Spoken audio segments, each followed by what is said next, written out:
जिस देश में चिंतकों को मौत के घाट उतार दिया जाता हो, किताबें कर दी जाती हों जहां आग के हवाले, और जहां बोलने वाले मुंहों पर चस्पा कर दी जाती हो चुप्पी, विचारों पर जहां लगा दी जाती हो पाबंदियां, सवाल करना जहां सबसे बड़ा गुनाह घोषित कर दिया जाए। आप मेरी गुस्ताखी माफ करें। क्या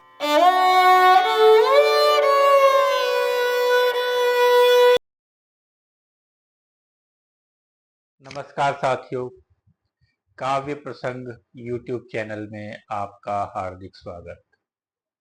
मैं परमेंद्र सिंह आज आपके लिए सीरिया के कवि निज़ार कबानी की कुछ कविताएं लेकर हाजिर हुआ हूं। इन कविताओं का अनुवाद यादवेंद्र ने किया है। यादवेंद्र जी ने कुछ बरस पूर्व काव्य प्रसंग नाम के एक ब्लॉग के लिए ये रचनाएं मुझे भेजी थी। ये उन्हीं का वीडियो रूपांतरण समझिए। आइए सुनते हैं निज़ार कबानी की ये कविताएं। निज़ार कबानी आधुनिक अरब संवेदना में प्रेम के प्रतिनिधि कवि माने जाते हैं। 1923 में सीरिया की राजधानी दमिश्क में एक खाते पीते प्रबुद्ध परिवार में उनका जन्म हुआ। उनके पिता की चॉकलेट की फैक्ट्री थी। तत्कालीन प्रतिरोधी आंदोलनकारियों की मदद करते रहने के कारण कई बार उनको जेल की हवा खानी पड़ी। जब निज़ार 15 बरस के हुए तो उनकी बहन की शादी जबरदस्ती एक बड़ी उम्र के व्यक्ति के साथ की जाने लगी, तो उसने विरोध स्वरूप आत्महत्या कर ली। इस घटना ने निज़ार के जीवन का, निज़ार के संपूर्ण कवि कर्म को निर्धारित कर दिया और जीवन भर वे स्त्रियों के मन की आवाज को शब्द देने की कोशिश करते रहे। एक बार उन्होंने कहा भी था कि अरबी समाज में प्रेम एक कैदी जैसा है और मैं इसको आज़ाद कर देना चाहता हूँ। मैं अपनी कविता के माध्यम से अरबी आत्मा, संवेदना और शरीर को मुक्ति की राह में ले जाना चाहता हूँ। 19 साल की कच्ची उम्र में ही उनका पहला कविता संग्रह प्रकाशित हुआ और अपनी उन्मुक्त रोमानियत की वजह से पारंपरिक सीरियाई समाज में वे बहुत विवादास्पद भी रहे, पर इसके बाद निज़ार ने कभी पीछे मुड़कर नहीं देखा। आजीविका के तौर पर वे सीरिया के राजनयिक के रूप में Cairo, Istanbul, Beirut, Madrid, London, Beijing में रहे। बैरूत में रहते हुए लेबनानी गृह युद्ध में उनकी पत्नी एक बम धमाके में मारी गई। इस बात से वो इतना आहत हुए कि यूरोप जाकर बस गए।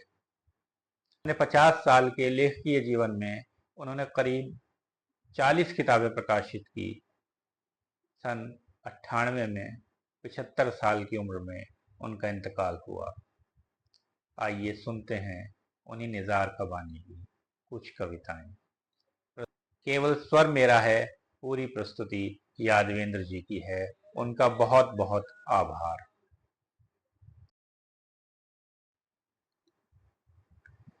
कविता का शीर्षक है जब मैं करता हूं प्रेम। जब मैं करता हूं प्रेम, लगने लगता है मैं ही हूं काल का नियंता। जब मैं करता हूं प्रेम तो लगने लगता है कि मैं ही हूं काल का नियंता।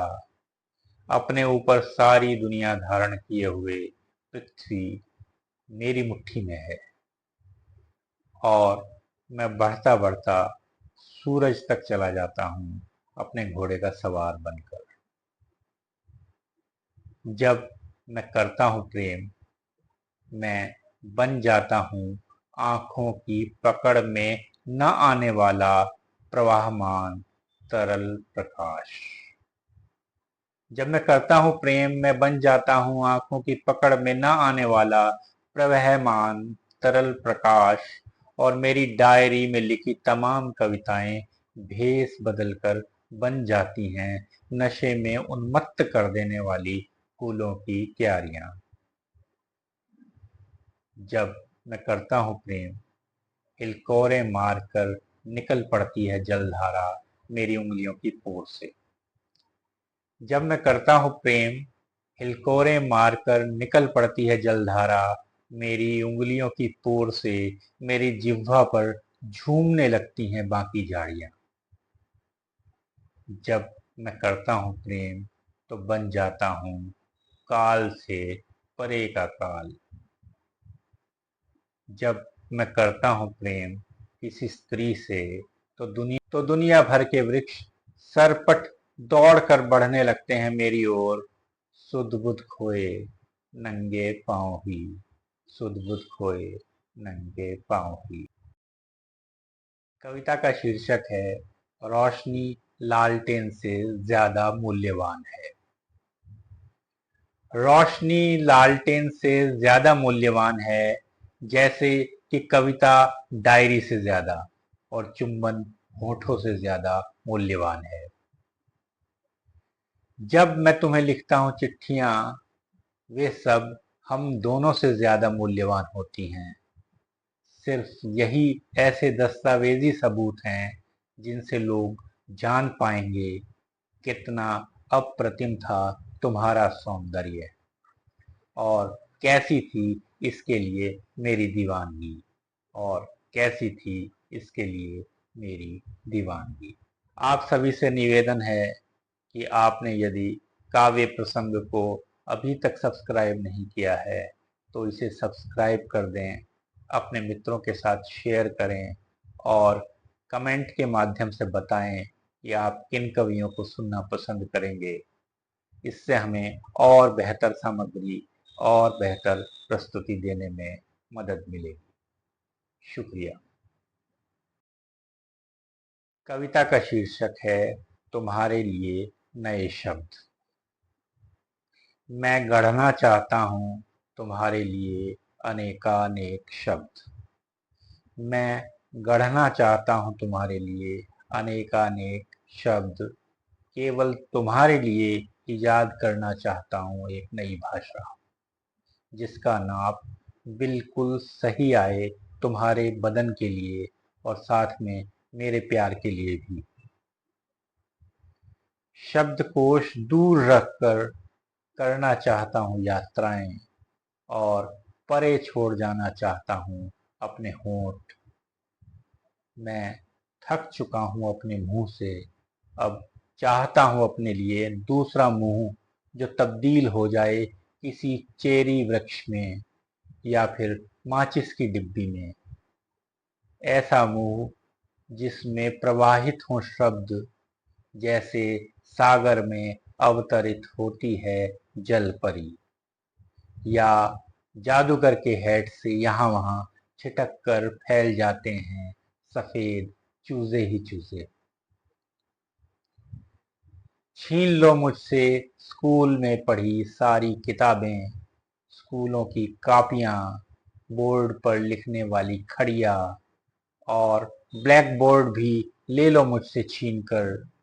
बस इतना रहम करो कि सिखा दो कोई नया शब्द जो मेरी प्रेमिका के कान में लटक जाए झुमकते इतराते झुमकों जैसा। मुझे कामना है नई उंगलियों की जो लिख सकें इतर ढंग से, जो ऊंची हों जहाज के उन्नत मस्तूल जैसी, जिराफ के गर्दन जैसी लंबी हों, और इनसे सब कुछ इकट्ठा करके मैं सिल पाऊं करीने से अपनी प्रेमिका के लिए कविता का एक लुभावना परिधान। मैं तुम्हें बना देना चाहता हूँ एक नायाब पुस्तकालय, जिसमें चाहता हूँ कि शामिल करूँ बारिश की लय, चांद की छिटकन, धूसर मेघों की उदासी, और पतझड़ के प्रवाह में पेड़ों से बिछुड़ गई पत्तियों का विरह। मैं तुम्हें बना देना चाहता हूँ एक नायाब पुस्तकालय, जिसमें चाहता हूँ कि शामिल करूँ बारिश की लय, चांद की छिटकन, धूसर मेघों की उदासी, और पतझड़ के प्रवाह में पेड़ों से बिछुड़ गई पत्तियों का विरह, सब कुछ एक साथ, सब कुछ एक साथ। इस कविता का शीर्षक है, क्या आप मुझे इसकी इजाजत देंगे। जिस देश में चिंतकों को मौत के घाट उतार दिया जाता हो और लेखकों को समझा जाता हो अनीश्वरवादी, किताबें कर दी जाती हों जहां आग के हवाले, जिस समाज में दूसरे सबको सिरे से नकारने का रिवाज हो और जहां बोलने वाले मुंहों पर चस्पा कर दी जाती हो चुप्पी, विचारों पर जहां लगा दी जाती हो पाबंदियां, सवाल करना जहां सबसे बड़ा गुनाह घोषित कर दिया जाए, आप मेरी गुस्ताखी माफ करें, क्या आप मुझे इसकी इजाजत देंगे। क्या आप मुझे इसकी इजाजत देंगे कि मैं अपने बच्चों की परवरिश वैसी करूं जैसी करना चाहता हूं, जहां आप अपना कोई फरमान और मर्जी मुझ पर न थोपें। क्या आप इसकी इजाजत देंगे कि मैं अपने बच्चों को सिखा पाऊं कि धर्म का वास्ता सीधे खुदा से है, ना कि मौलवियों से और ना ही उस्तादों से और ना ही लोगों से। क्या आप मुझे इसकी इजाजत देंगे कि नन्ही बिटिया को सबसे पहले तो ये बताऊं कि धर्म के मायने होते हैं अच्छा बर्ताव, अच्छा आचरण, अच्छा चाल चलन, ईमानदारी और सच्चाई। बाकी बातें बाद में, जैसे कि गुसल खाने में पहले कौन सा पैर दाखिल करना है या खाना किस हाथ से खाना है। क्या आप मुझे इसकी इजाजत देंगे कि मैं अपनी बेटी को कहूं कि खुदा प्रेम का ही दूसरा रूप होता है और वो जब चाहे सीधे उससे बात कर सकती है, जो मन में आए उससे पूछ सकती है, चाहे उसके मन में आया विचार किसी और के उपदेशों से कितना भी अलहदा क्यों न हो। क्या आप इसकी इजाजत मुझे देंगे कि मैं अपने बच्चों के सामने कब्रों के अंदर दी जाने वाली यातनाओं का कोई जिक्र न करूं, क्योंकि उन्हें तो अब तक इसका भी ज्ञान नहीं है कि मौत आखिर होती क्या है। क्या आप मुझे इसकी इजाजत देंगे कि मैं अपनी बेटी को सबसे पहले धर्म, संस्कृति और आचार विचार की खास खास बातें बताऊं और इससे पहले उस पर हिजाब की बंदिशें न लगाऊं।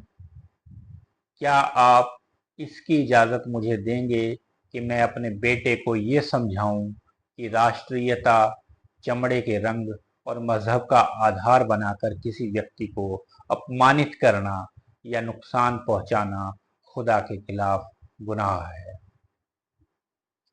क्या आप मुझे इसकी इजाज़त देंगे कि मैं अपनी बेटी को ये नसीहत दूं कि खुदा की निगाह में अपना होमवर्क।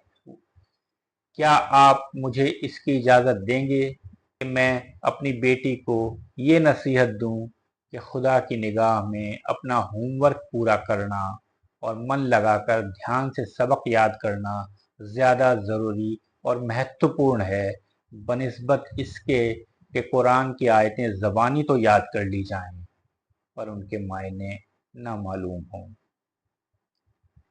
क्या आप मुझे इसकी इजाज़त देंगे कि मैं अपने बेटे को पैगंबर मोहम्मद के पदचिन्हों पर चलने का सबसे पहला मतलब बतलाऊं, ईमानदारी, निष्ठा और सच्चाई के साथ आगे कदम बढ़ाना, दाढ़ी कितनी बड़ी रखनी चाहिए या लबादा कितना लंबा होना चाहिए, ये सभी बातें बाद में। क्या आप मुझे इसकी इजाज़त देंगे कि मैं उनको सिखाऊं कि अपनी ईसाई सखी को वे अनीश्वरवादी न माने और इस बात से घबराकर रोने पीटने न लगें कि सखी को तो नरक में जगह मिलेगी।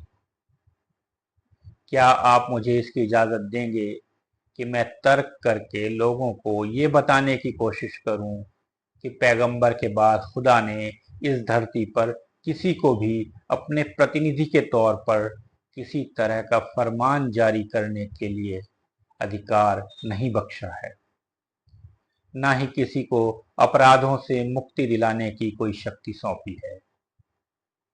क्या आप मुझे इसकी इजाज़त देंगे कि मैं ये बात लोगों को बताऊं कि खुदा मानवीय मूल्यों की हत्या करने वालों को माफ़ी नहीं बख्शता। उसकी निगाह में बिना किसी कारण के किसी इंसान का कत्ल करने के मायने संपूर्ण मानव जाति का संहार होता है। और जहां तक मुसलमानों का सवाल है, एक मुसलमान दूसरे किसी मुसलमान को डराए धमकाए, इसका हक उसको बिल्कुल नहीं है। क्या आप मुझे इसकी इजाज़त देंगे कि मैं अपने बच्चों को सिखाऊं कि धरती के तमाम धार्मिक विद्वान मिलकर भी उतने महान, न्यायपूर्ण और दयालु नहीं हो सकते जितने कि अकेले खुदा है, और ये भी कि सभी मामलों में उसका पैमाना धर्म का धंधा करने वाले तमाम लोगों से अलग है, और उसकी जिम्मेदारी में पलने वाले सभी इंसानों के ऊपर उसकी कृपा दृष्टि है। इतना ही नहीं, वो खूब क्षमाशील भी है। क्या आप मुझे इसकी इजाज़त देंगे? क्या आप मुझे इसकी इजाज़त देंगे? निज़ार कब्बानी, अनुवाद यादवेंद्र पांडे। धन्यवाद मित्रों, फिर मिलते हैं किसी और कवि की कुछ और कविताओं के साथ। धन्यवाद।